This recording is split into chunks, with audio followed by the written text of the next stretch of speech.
Hola, en este video les hablaré acerca del trastorno por déficit de atención con hiperactividad o más conocido como TDAH.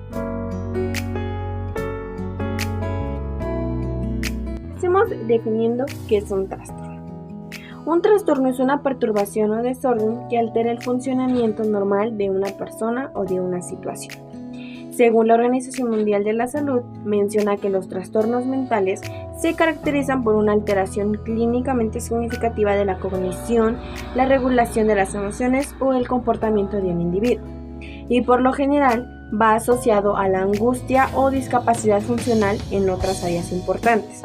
Hay muchos tipos diferentes de trastornos mentales, además de que también se le denominan problemas de salud mental, aunque este último término es más amplio y abarca los trastornos mentales, las discapacidades psicosociales y otros estados mentales asociados a una angustia considerable, discapacidad funcional o riesgo de conducta autolesiva. Por otro lado, se pensaba que los trastornos de ansiedad, el autismo y el trastorno por déficit de atención con hiperactividad se debían a un mal aprendizaje, principalmente porque los padres no educaban bien a sus hijos.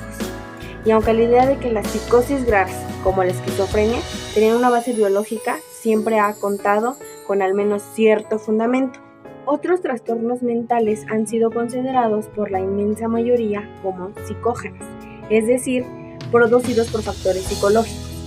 Sin embargo, esta idea ha cambiado, o el péndulo se ha inclinado hacia el otro extremo, si se prefiere la metáfora.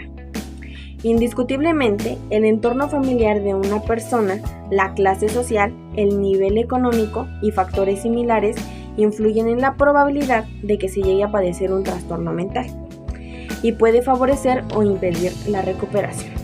Pero los factores fisiológicos, incluyendo los heredados y los que perjudican el desarrollo o dañan el cerebro, desempeñan asimismo una función importante. Pasemos a definir trastorno por déficit de atención con hiperactividad. El trastorno por déficit de atención con hiperactividad, o más conocido como TDAH, es el trastorno caracterizado por falta de inhibición de las respuestas, falta de mantenimiento de la atención e hiperactividad. Se manifiesta con mayor frecuencia en la infancia.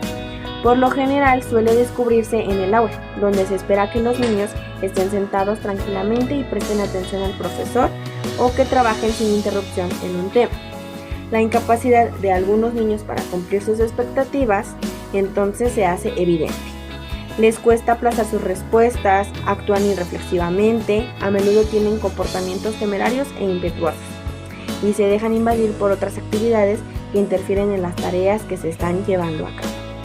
El Manual Diagnóstico y Estadístico de los Trastornos Mentales, o más conocido como DSM-4, es un sistema de clasificación de los trastornos mentales que tiene la intención de proporcionar descripciones claras y precisas de las categorías diagnósticas, para que los clínicos y los investigadores puedan estudiar, diagnosticar e intercambiar información respecto a las mismas. Entonces, conforme al Manual Diagnóstico y Estadístico de los Trastornos Mentales, el diagnóstico del TDAH requiere que existan 6 o más de 9 síntomas de inatención y 6 o más de 9 síntomas de hiperactividad e impulsividad que hayan persistido durante al menos 6 meses. Los síntomas de la hiperactividad e impulsividad son los siguientes. A menudo corretea por todos lados o trepa excesivamente en situaciones inapropiadas. 2. A menudo interrumpe o estorba a los demás. Ejemplo, se entromete en las conversaciones o los juegos. Síntomas de la inatención también son dos. A menudo le cuesta mantener la atención de las tareas o los juegos. 2. Se distrae fácilmente con estímulos ajenos a la actividad. El diagnóstico suele ser difícil, ya que los síntomas no están bien definidos. El TDAH frecuentemente se asocia con agresión, trastorno de conducta, dificultades de aprendizaje, la depresión, la ansiedad y el baja autoestima. Aproximadamente el 60% de los niños con TDAH siguen presentando síntomas de este trastorno en la vida adulta, momento en el que gran cantidad de ellos manifiesta un trastorno de personalidad antisocial o un trastorno de abuso de sustancias. Asimismo, los adultos con TDAH corren más riesgo de tener un rendimiento cognitivo por debajo de sus capacidades y alcanzar un logro profesional más bajo del que cabría esperar dado su nivel de educación. El más frecuente del TDAH es administrar metilfenidato, o más conocido como Ritalin. Este es un fármaco que inhibe la recaptación de dopamina.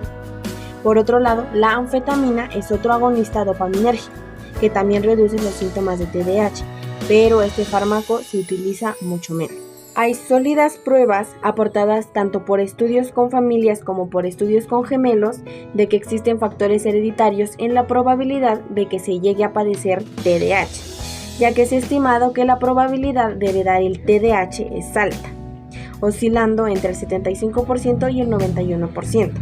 Según Zach Bolden y sus colaboradores, las conductas impulsivas e hiperactivas que se observan en niños con TDAH son consecuencia de una alteración en el intervalo del gradiente de refuerzo, que tiene una pendiente más pronunciada de lo normal. Los síntomas de TDAH recuerdan a los que produce el daño de la corteza prefrontal, tendencia a la distracción y al olvido, a la impulsividad, deficiente planeación de la conducta e hiperactividad. Hay que mencionar que la mayoría de los investigadores opinan que el TDAH se debe a anomalías en una red neuronal de regiones cerebrales que incluye el estriado y la corteza prefrontal. Los estudios de neuroimagen funcional han encontrado hipoactivación de estas estructuras en el cerebro de personas con TDAH, mientras realizaban tareas que precisan atención minuciosa y capacidad de inhibir una respuesta. De mi parte, esto ha sido todo. Espero y les haya quedado claro. Muchísimas gracias.